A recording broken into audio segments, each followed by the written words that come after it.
Hey, everybody, let's just give it a minute for folks to join.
Right.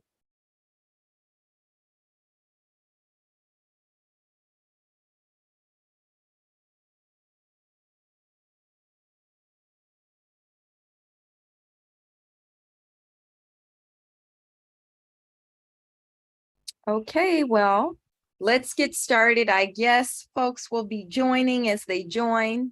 Welcome everybody to our second to the last class of our Teaching Bell Hooks class. And I was just contemplating what it means to teach this class. I was having a conversation with folks about who Bell Hooks was, what she's meant. This last set of readings reminded me of some things and of how this class is meant to honor not only her tremendous intellect, but her phenomenal spirit, which I feel like you can actually receive and feel through her writings. And so I pray that this class has been one that honors her and honors what she's meant to this world and what she will continue to mean to this world. We are going to begin with our grounding as we do for each class. I will lift up that I'm coming at you. Again, I think this is our second class where I'm coming to you from Buffalo. So we just arrived in Buffalo this morning at about 4 a.m. And we're here doing some work, which I'm going to incorporate into what we talk about today as we talk about revolutions of the mind, body, and spirit. And so we'll be talking a little bit about that. Of course, before we begin that conversation, let's hop into, let's hop into our grounding, our land, labor, and life acknowledgement.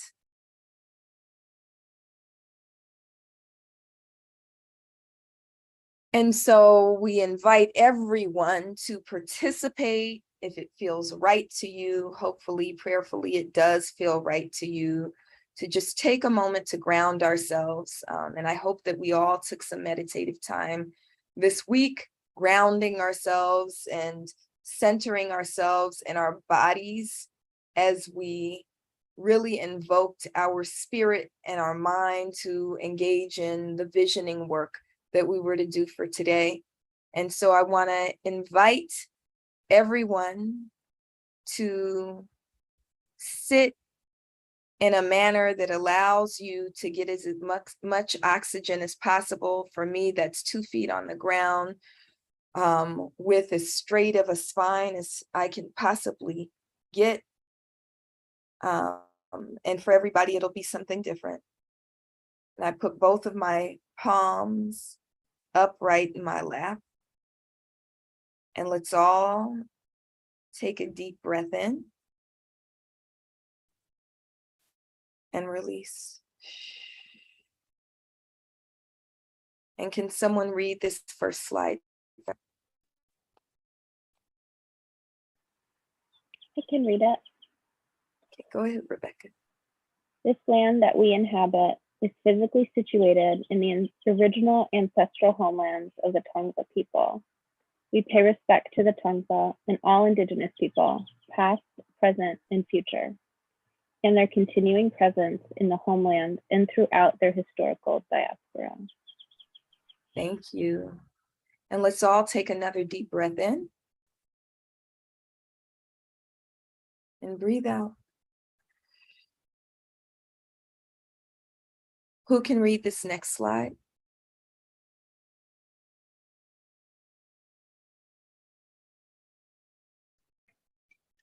We pay homage to those who were stolen from Africa, placed in bondage, falsely named as chattel and forced into labor, who were called slaves but never submitted as such, who have always been fully human, with an unbroken connection to the divine and to each other.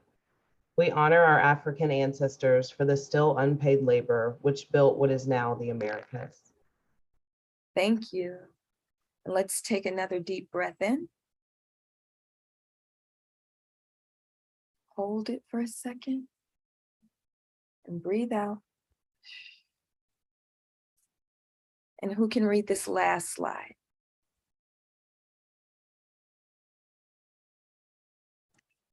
I can read it. Yes, To please. both our Indigenous and African forebears, we commit to the continued struggle for liberation and reparations, for it is only through freedom and justice that we truly give honor. Ashe.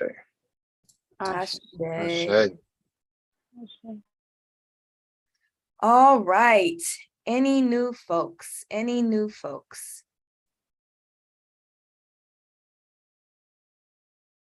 All right, we just want to quickly review what we talked about last week, which was on the power of visioning, And in the chapters that we read for last week, Bell Hooks talks about theory. And if you all remember, we didn't really engage in this conversation, but I think it's important that we engage in the conversation. Michelle Wallace, who Bell Hooks cites throughout this text, talks about, and there's another book that we didn't read for this class, but Some of Us Are Brave, where Michelle Wallace writes about how once we are awakened, we can only pretend to be asleep. Once we're awakened, we can only pretend to be asleep. So there's a state of unconsciousness that many folks have in the world, right? Not everyone is aware of what's going on around them. And, there's sayings like ignorance is bliss. There's kind of a peace that comes from closing your eyes, right? And Bell Hooks talks about how in the classroom, as people are awakened, as they're shaken from their sleep, right? There's often a pain that comes with that. Do you all remember her saying that? There's a pain that comes with waking up.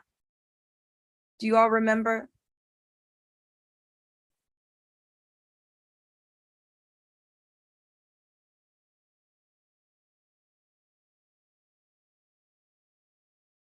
Let's see. Who remembers that? I remember that part. Yeah. Has anybody experienced that? Like the pain that comes with waking up? Have you experienced that, Rebecca? Yeah, definitely. I think it's changed a lot of my relationships with my family members. Yeah. Yeah. And she talks about that, especially. You want to quickly give us an example of how you experienced it? Yeah, I mean, I don't really know how to give quick examples of it, but I think probably a lot of people can relate to feeling very passionately about something and wanting to share it in an excited way and being met with resistance and defensiveness. Yeah. Yeah. Bijal, your hand is up as well. Hi, can you hear me? I'm having to. Yeah. Yeah. Yeah. So I was gonna say it's like I find it to be a very isolating feeling. Like I think there's when you're working together with people towards an end, and then you have like a you wake up to something and it's like a different experience, I think, and not everyone is there. I think it is very it triggers isolation, feelings of isolation. Yeah, isolation. I remember I was writing an essay called Womanist Mothering, and I was still married at the time. This will give you some insight into why I'm not married. And I was writing this essay and felt compelled in writing the essay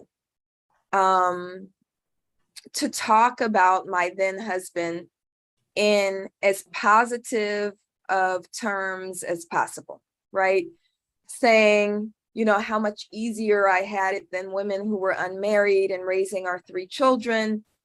And I was kind of lying. Well, not, I was saying it gently to make him feel good. And I had him read the essay.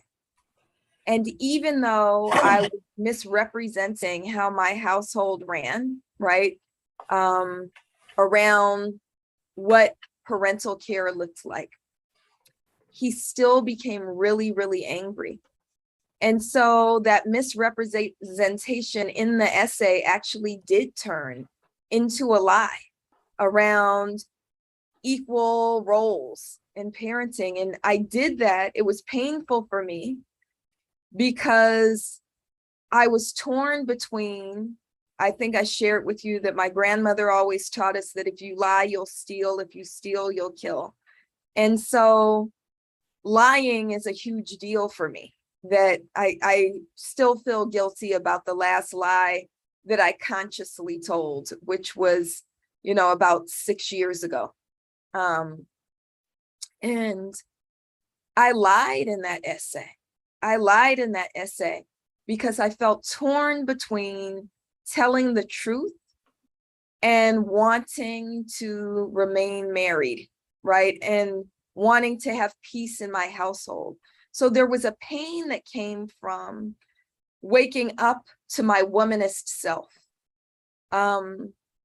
Your hand is up, Ryan. Yes, I can really relate to what someone said earlier about the aloneness. I actually wrote an essay. I was diagnosed with complex post-traumatic stress disorder, which is childhood trauma. As an adult, I'm married. I have 2 kids, a career, and I talked to my family about it. And then I became the scapegoat. And it's not in sick family units. It's like not unheard of to blame the person who points out like the sickness. And so I haven't talked to my family in like 2.5 years. So I wrote an essay about it, and I actually had to take it down because what happened was like, so it was like not trauma informed in my writing. And I think it was like triggering to other people. And because what they did to me was like very like violent. But I didn't press charges or like get the law involved, or because those systems don't work for me. Right. And now I have to settle it my own way, and it's been really hard, but so I appreciate talking about the isolation, because once you unsee something, you can't just go back to normal again. That's absolutely right. That's absolutely right. And that's what Michelle Wallace means, right? Like you can only pretend to be asleep, right? That's right. Thank you for sharing that, Ryan. So she talks about this pain that comes from awakening, from our own awakening, but that's also part of, you know, our mission in life is to awaken, to constantly come into consciousness. And then she talks about theory, and we talked about it in terms of visioning, but theory as a healing mechanism, as a healing solve, right? That through theory, we get to imagine new ways of being. We get to write and imagine and think with an eye towards building new ways of being. And so I thought that was a really beautiful way of thinking about theory and valuing theory. And she's very clear that theory also needs to be accessible, right? So we should write theory in ways, and this is part of kind of your assignment around vision, write theories in ways that are accessible. So as we're writing about, as I was writing about womanist mothering, it needs to be written in a way that is relatable and accessible to other Black moms, right? And so it's important that we generate theory so that as we kind of experience these spaces of isolation and pain, we also develop remedies for our own pain and our collective pain. Does that make sense to you all? Yes, okay. I'm seeing some head nods. I'm assuming yes, yeah. She also challenged us to live in alignment with that theory. The theories mean nothing. The visions mean nothing if we don't live in alignment with them. And I know some of you all are thinking, as you think about your homework assignment, right, to write your vision statement, well, what power do I have to dismantle every system of oppression, to build new imaginative systems? You know, what power do I have? Well, I think one of the things that we're challenged to do, and one of your homework assignments for this week, is to think about spaces of autonomy, right? So you might not be able to build the way in which the entire world practices familial relationships, but you do have some degree of autonomy in your own family, right? Or you might have some degree in autonomy in your own family. You might not be able to say what it looks like to build a healing justice practice in the world, right? But you do have some control over your own level of healing justice, or the community that you're a part of's level of healing justice, right? You might not have the ability to completely build liberatory models of education, but those of us who are educators, in whatever capacity we're educators, have the capacity to build learning communities that she talks about, right? Liberatory learning communities. And so it's really important that we theorize to heal ourselves through the pain of becoming conscious, and we're constantly becoming conscious, stepping into greater consciousness. And it's also important as we theorize that we live in alignment with those theories. And that's what I mean when I say, when we think back to the last book that we read, that love is what justice looks like in private, right? So what do your private spaces look like? You might preach all of the stuff about what the world should look like, but how do you interact in the spaces that you're in? How do we interact in the spaces that we're in? How do we live the practice that we claim is the right one to move the world forward? So that's kind of what we talked about last week. And as we move into this week, I keep doing that. Let me pull this up.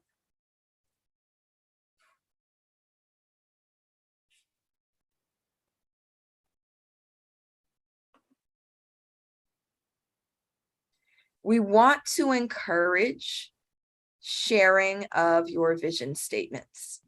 So we had one great share last week, and we said that more of you, oops, that's not the one I wanted to share. We said that more of you would be ready to share this week. And so as we, I shared that we're in Buffalo right now, right? And as we come to Buffalo for our second time, we're looking at what it means to end white supremacy. And so it's important that we vision and build towards an end to white supremacy and an ushering in of racial justice, of gender justice, of class-based justice, of an overarching justice in the world. And so we have to begin with a strong vision, So who has a vision that they want to share? As I can. So always remember in the commercial context, because you're having private parties, there's. That was something else. So who has a vision statement to share?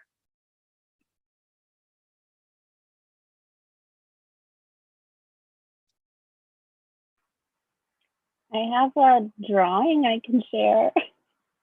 We'll take that. Is it a vision-based drawing? Yeah. Oh yeah. It's from, I did the sit and meditate, and I just kept having this like image of a tree that was rotting and needed to be torn down and uprooted.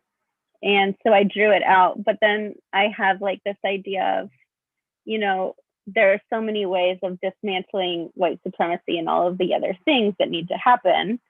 And looking through the different points and recommendations of it should be this and it should be this and this. And the point that stuck out to me was that it should be achievable through required collective action.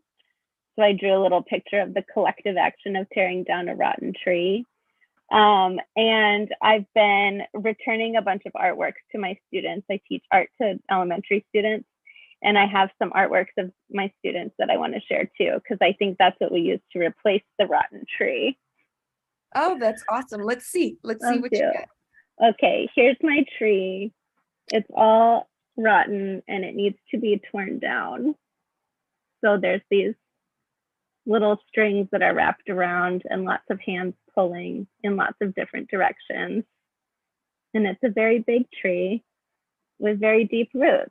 And so there's a lot of work to do. But I think that helps me feel a little less overwhelmed, knowing if I can pull on one string very strongly with a lot of other people, then I can participate. And then I did this project with my students this semester where we did abstract expressionism.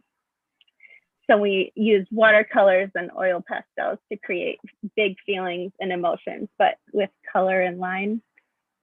So these are from second grade students, and they're so expressive and I love them. So I was thinking, what do you replace the tree with? And I think it doesn't have, I know, I love that.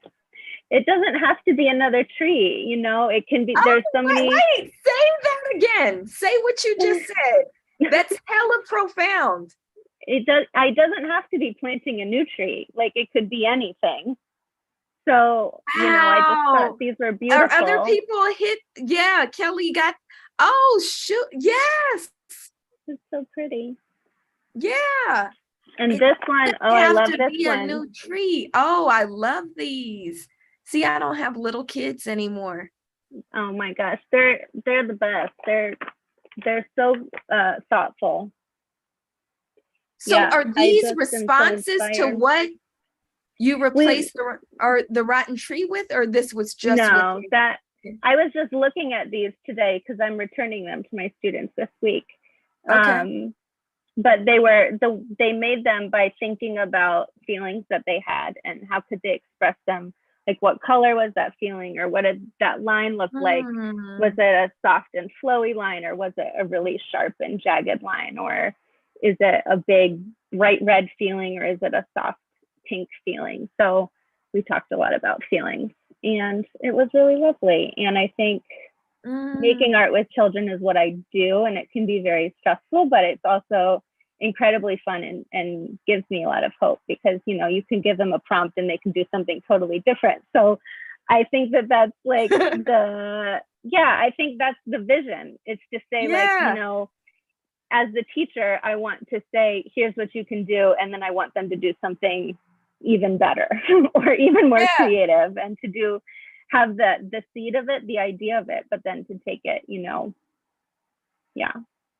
This is why we need artists, right? Because I don't know if people who don't think artistically would have ever come up with what you just said, right? Like, one, the tearing down of the tree was not the literal assignment, right? And neither was the kind of imaginative new creations. But that is also exactly the assignment. And I think that was incredible. That was a lot. Thank you. Thank you. Thank you.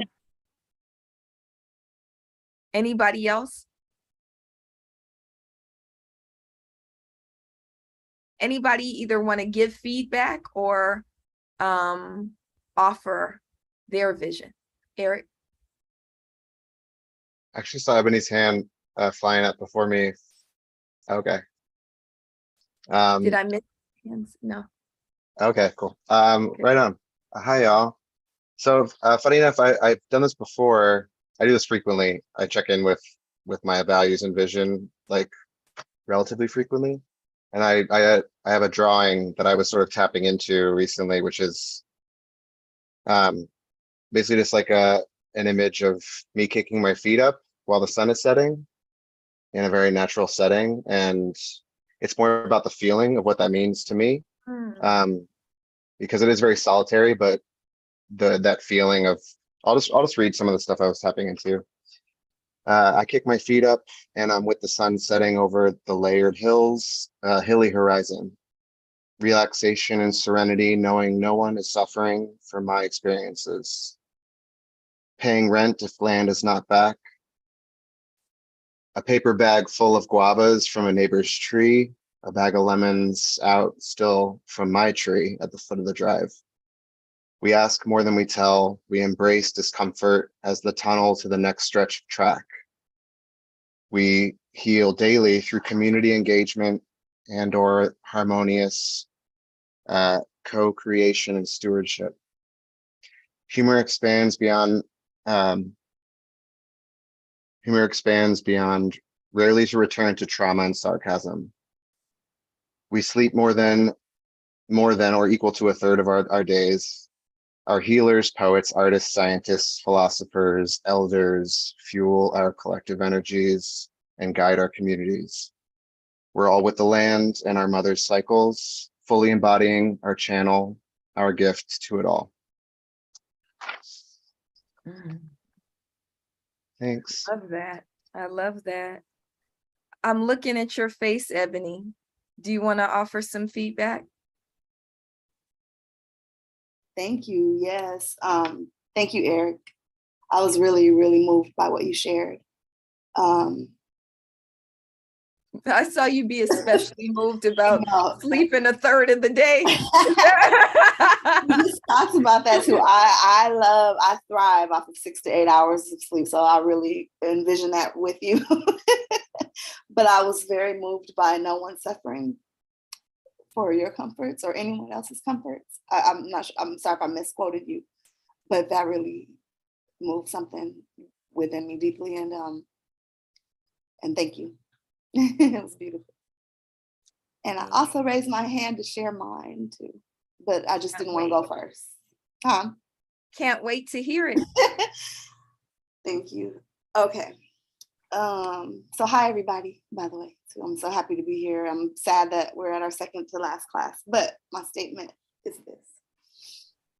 I envision a world where my 5-year-old grandson, Justice, will grow up and never be feared or harassed or killed by anyone for being a Black boy or man. I envision a world where every single person has all of their needs met and are able to thrive being the highest vibrational versions of themselves. Everyone is healed, and future generations of all living beings are no longer damaged, in need of healing, but are honored, loved, cared for, and revered in the world that I envision. That's it. Thank you. I love that. I love that. And I felt that. Can I challenge you just a bit, Ebony? Sure. The first sentence felt like it was spoken out of fear. I envision a world where my 5-year-old grandson is never, right? Isn't that what it starts with? Is never. Will grow up and never be feared. But yes, Right. I put never in all caps. It is Right. a fear. So I think that because of the space that we live in, especially as Black mothers and caregivers, there is this fear or anxiety, especially around our boys that we live with. And so I want us all, and I think everyone who's written something or hasn't written something, I heard this a bit in something that you said, Eric, but I didn't catch the exact sentence. To check spaces where you see a negative or a fear. So a never or a not, or, and what is the opposite of that? So what do you want to grow, justice to grow up being? So never being seen, in fear or threatened or killed or whatever. What's the opposite of that? Right? Okay. Yeah, thank you for that challenge. Yeah. So, And I've had to challenge myself around that too, because of the hold that all of this has on us. So I envision a world where my 5-year-old grandson lives a long, healthy life. Yes. His Yes. radiant, joyful, yes, brilliant self, like uplifting every space that he enters, the way in every person that he encounters, the way he does me and all of us who know and love him. So I'm seeing all these hearts and people do this. Do you hear how that's so much more powerful, even for you? Like it's like your spirit feels different when you say it. Does it? Or am I reading too much through this? You're right. Thank you. Yeah. Yeah.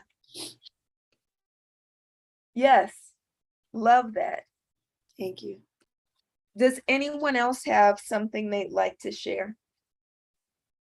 Or feedback for Ebony? We didn't do that.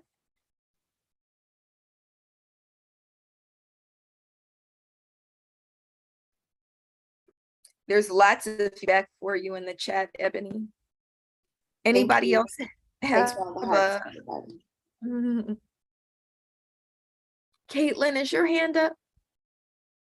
Yes, it is. I was just thinking of something that they say in somatics, which is the body learns on yes.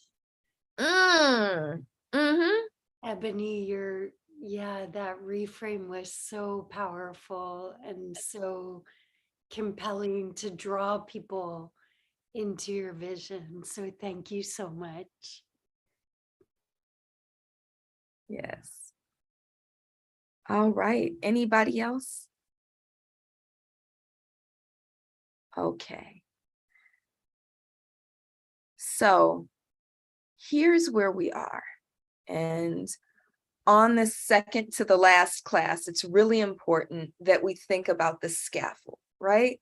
So we have this vision statement that we've created. And if you haven't written this vision statement, please write your vision statement. If there's no other reason for taking the class, please write your vision statement. Affirmation of this came to me day before yesterday. I think I shared with many of you that my Baba is Hank Jones, who's one of the San Francisco 8 and the wisest man that I know. And one of the only men that I've been able to actually receive love from, that You know, my biological father is not one that I'm close with. And, you know, there's a lot of healing that needs to be done there. And I'm very, very grateful that I've had fathers in my life and grandfathers in my life and Babas in my life that I've been able to receive love from. Baba Hank Jones is one that I speak with almost daily.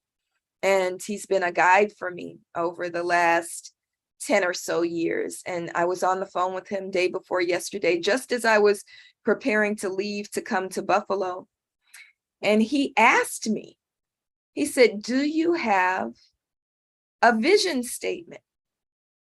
And I said, well, yes, I do. And I emailed him my vision statement. And then he called me back and said he loved my vision statement. Now, how can we make this happen? And so that's where we are in this class. How can we make this happen? How can we make the visions that we have for justice, for our children, for the generations to come? How can we bring them to pass? And so our vision statement is where we start.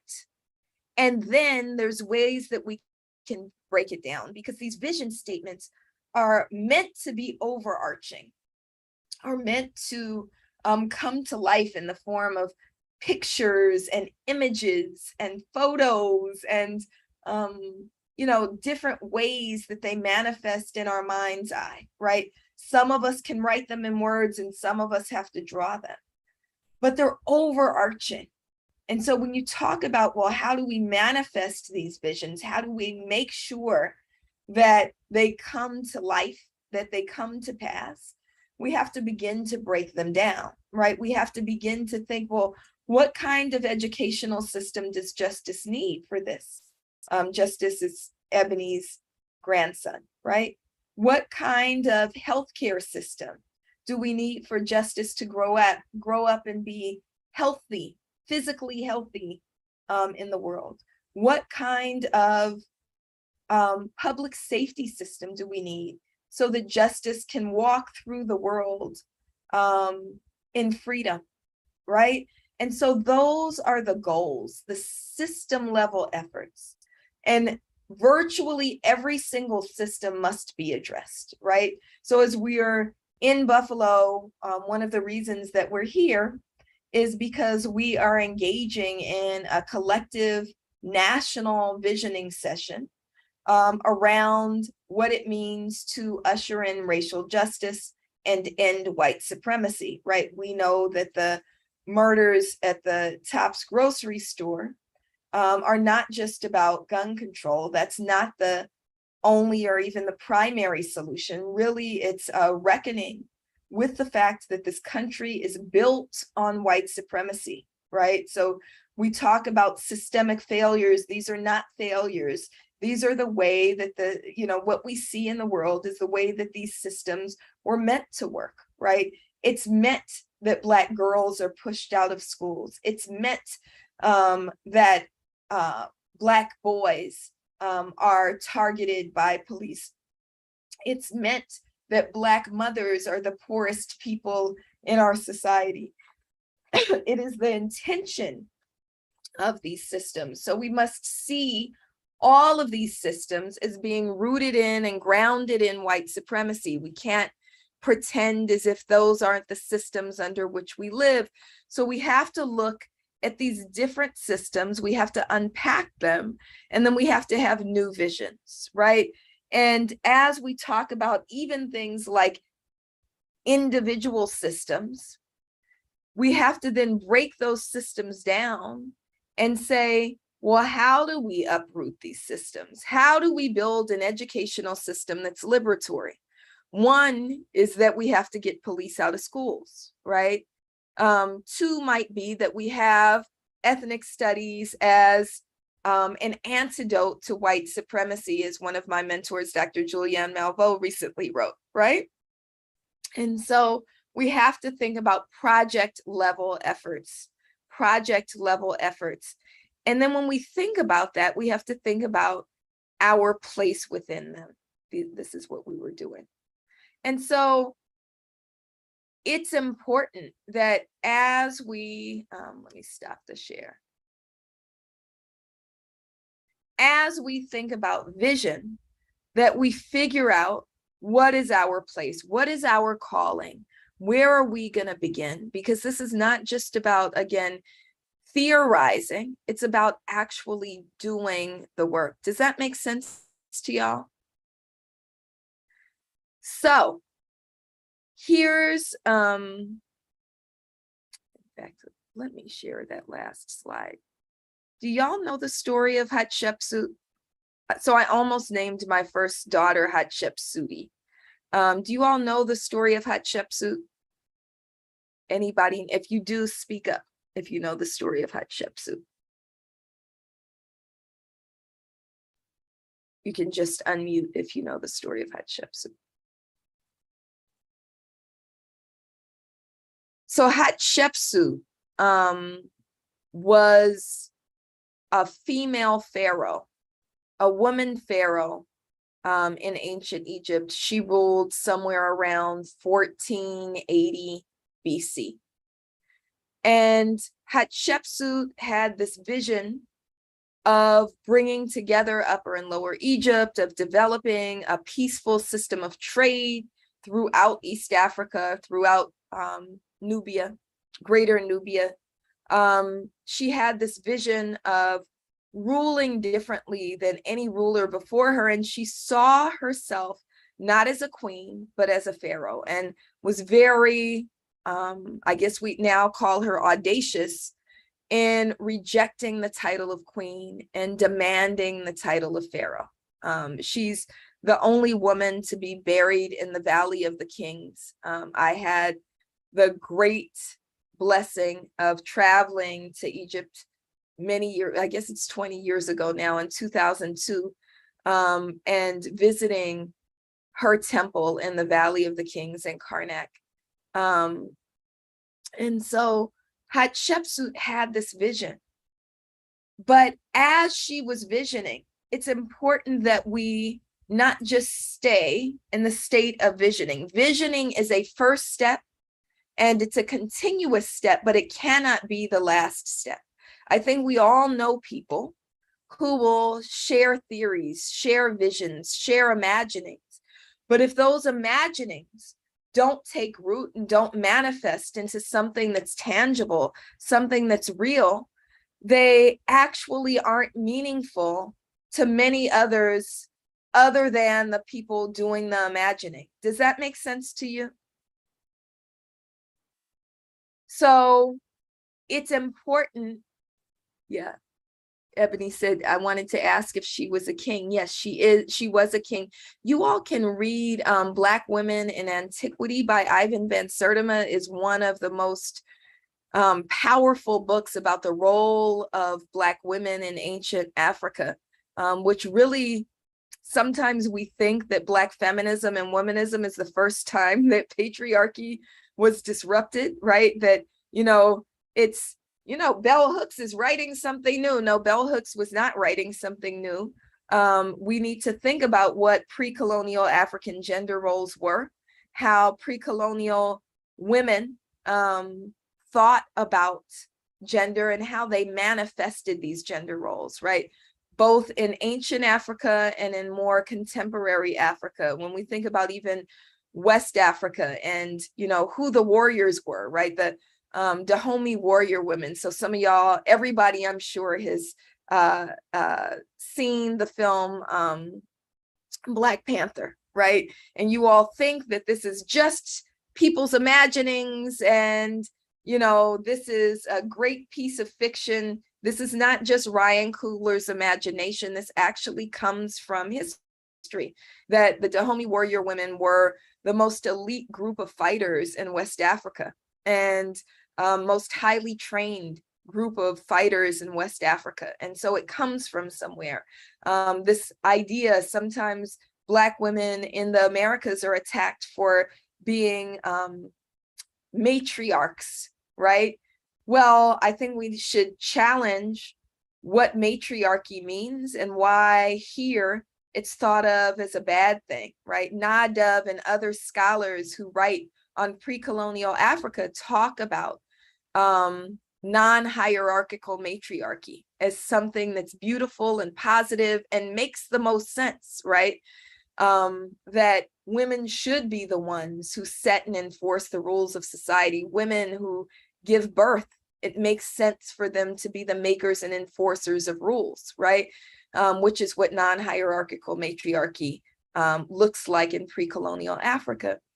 And so just offering the story of Hatshepsut because she had these visions, but she also had to build towards these visions. And so I think that the next challenge that we have, and I'm trying to be conscious of time, and I want us to walk through what that looks like.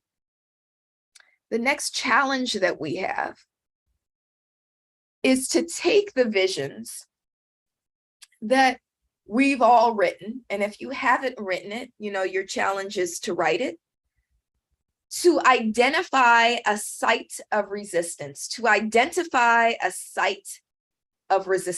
does that mean? Identify a site of resistance. And in fact, let's do that now. What is a site of resistance for you? Identify a site of resistance. So where is your site of resistance?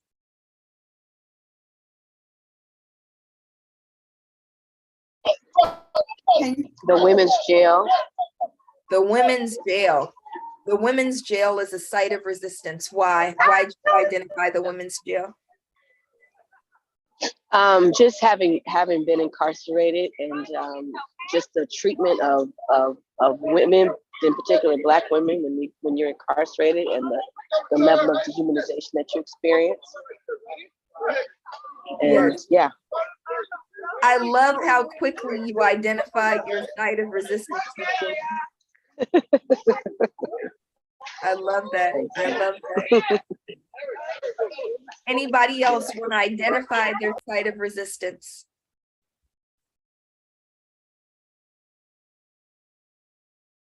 What is your site of resistance?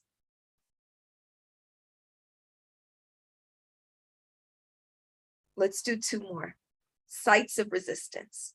And y'all might go, shoot, the battlefield is everywhere, right? Everywhere is a site of resistance. In my classroom, in my workplace, in my home, all of those are sites of resistance. Pick one. Pick one.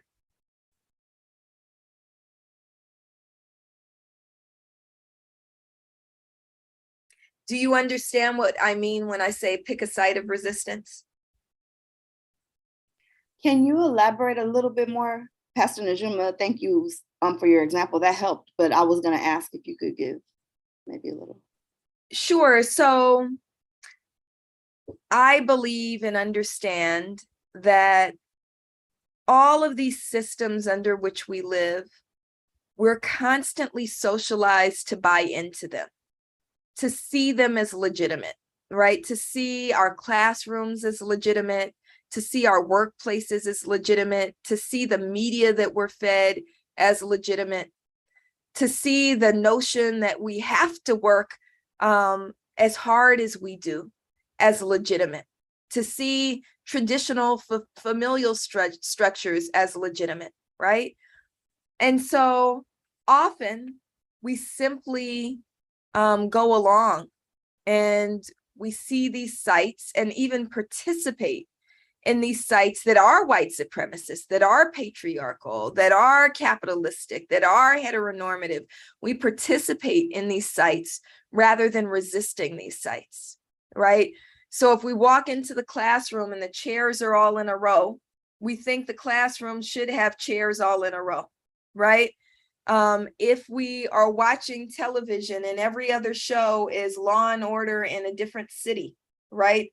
Or CSI in a different city, we think that that's legitimate when every show casts the police as catching the bad guys as if the police are not the bad guys. We swallow that, right? We swallow the notion that it is a mother, a biological mother, that is solely responsible for the care and upbringing of her biological children. And we swallow that. We don't have to swallow that. right? We don't have to. And, you know, I always invoke the wisdom of my children, but I'll give a quick example. You all saw, I think you saw what happened at Howard University in fall of this academic year, when the students at Howard put out what was happening in the dorms, that they were unfit living conditions. Well, true to who I raised her to be, the viral video of the water pouring out the walls and the black mold inside the walls was my oldest daughter, Tandiwe, who's 18 years old. And when she put out the video, she didn't ask me before she put it out. Now, mind you, I'm also a Howard alumna, and I'm paying to send my daughter to Howard, right? And I have great pride in being a Bison. So she had posted the video, and then the university started targeting her, actually called the police on her, for she had gotten some media attention before things really picked up. And I said to her, Tandiwe, I don't even understand what you're doing. At least they're fixing, you know, the leak in your wall. I don't even understand. What did you think it was going to be when you went away to college and lived in a dorm? You thought you were going to be living in a lap of luxury? Shoot, all the dorms were like that. She lives also in the same dorm that I lived in when I went to Howard. I said, all the dorms were like that when I lived there. We all lived like that. And that's just what dorms are. And she paused for a quick second, and then she looked me in the eye and said, well, they shouldn't be. And I said, well, damn, you know what? She's right. That I was going with a system because I had been socialized to believe that that's just what college life is. And of course you have mold in your dorm room, black mold in your dorm room, and there's rats and all of that. That's just what it is. She said, no, but we don't have to submit to that. That's not, they shouldn't be. That's not what dorm rooms should be, right? That was her resistance. So that's what I mean by choosing a site of resistance, right? Where do you refuse to submit and choose to fight? Does that make sense, Ebony? Yeah. So anybody else, and I talked too long on that example, anybody else want to offer their site of resistance? So we got one, we need two more.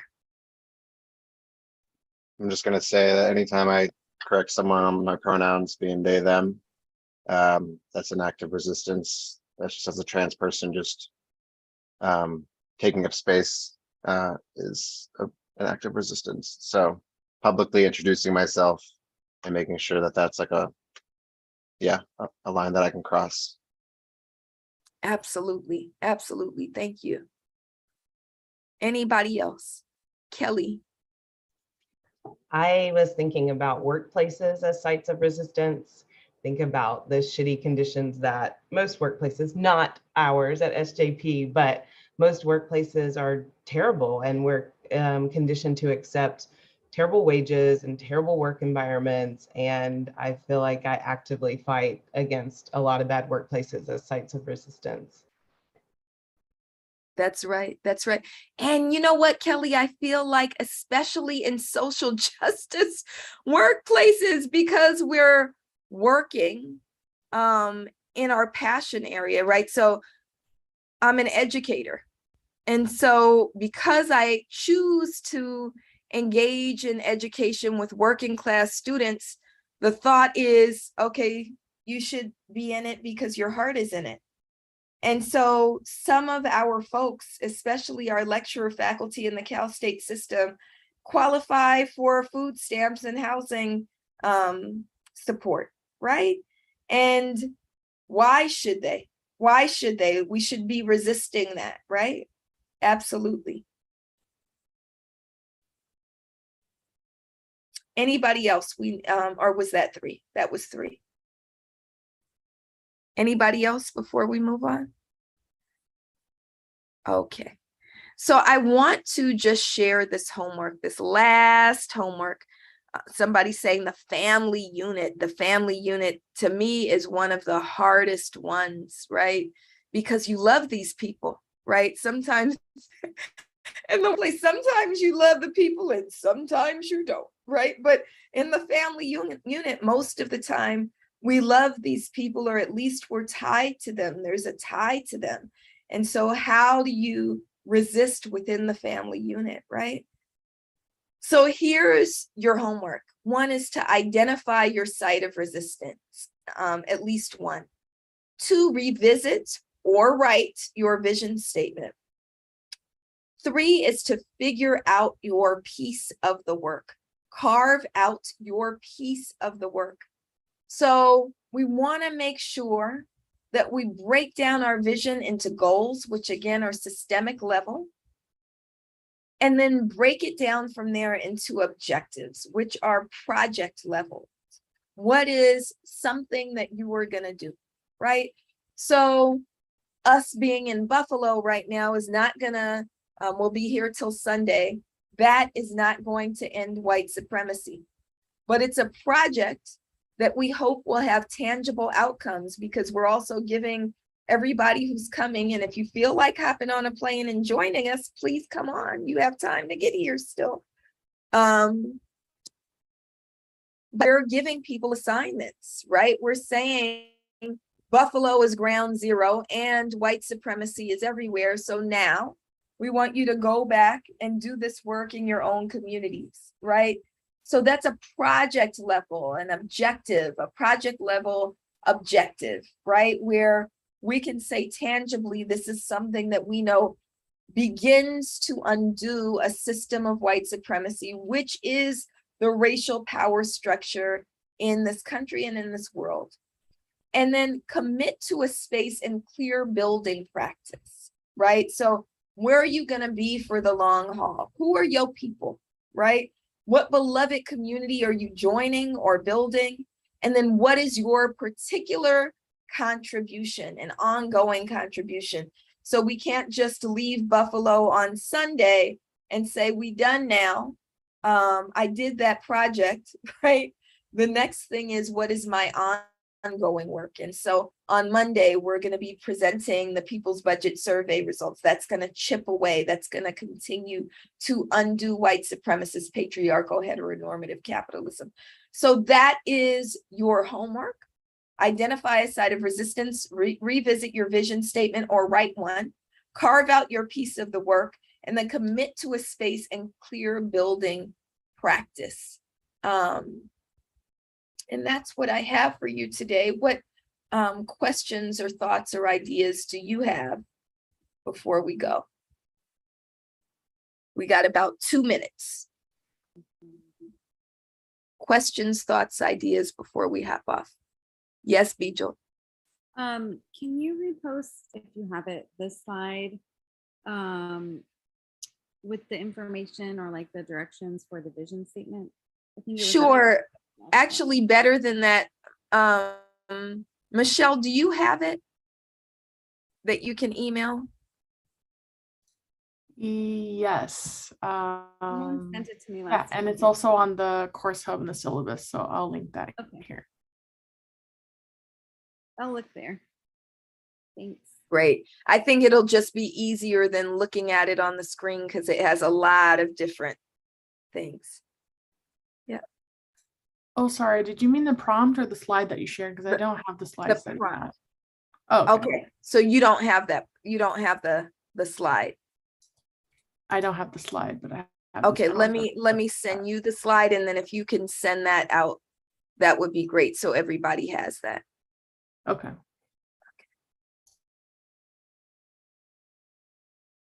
Anything else? Any other questions? All right. Well, thank y'all. Next week. Hello. Hi, Rebecca's child.